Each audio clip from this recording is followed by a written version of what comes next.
everybody, welcome to Kat's Vegan Kitchen, where I show you don't have to be a chef to make delicious plant-based meals in minutes. Today I'm super excited to teach you how to make the national dish of Lebanon, kibbeh. Today we're making a vegan version.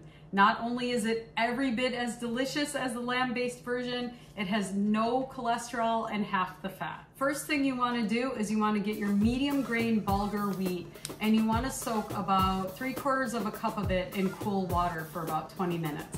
I've been soaking my bulgur, so now I am going to go ahead and strain it while I combine my other ingredients. The next ingredient I'm going to use is Impossible meat. It's important you use this brand. I'm not a spokesperson for this brand, but this is the one that tastes the best for kibbeh.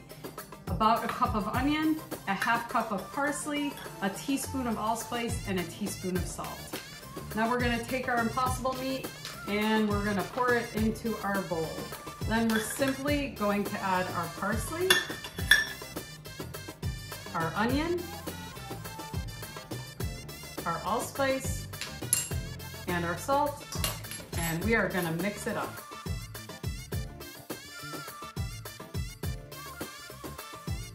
Now this step is super important. You want to take your bulgur wheat that's been drained and you want to squeeze it with your hands and add about a cup of it to your kibbeh.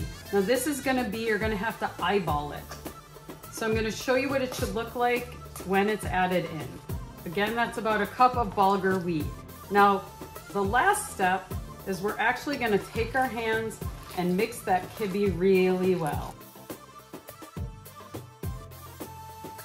Okay, so our kibbeh is nice and mixed, and we're gonna make little hamburger patties out of it, like that.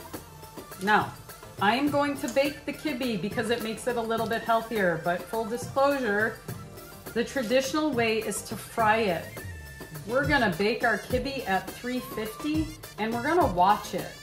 I bake it for anywhere between 15 to 25 minutes, depending on how it's looking. So I'm gonna show you what it should look like.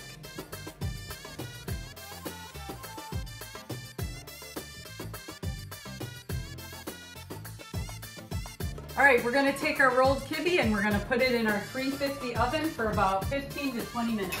Okay, my kibbeh's been cooking for about 20 minutes and it looks great. It smells great too. You want it to be brown but not burnt. The traditional way to eat the kibbeh is just pick it up and pop it into your mouth, or grab a piece of pita bread, pick it up and pop it into your mouth. But I found a super fun and a little bit fancier way to serve this if you have guests coming over. Grab a piece of pita bread.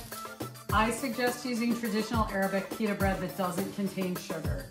Grab your pita bread, grab one of your little kibbeh pucks, add a slice of tomato, and a little bit of Trader Joe's vegan tzatziki. Serve that up to your guests and they'll keep coming back for more. Remember, if you found value in this video, give it a thumbs up and subscribe. See you next time on Kat's Vegan Kitchen.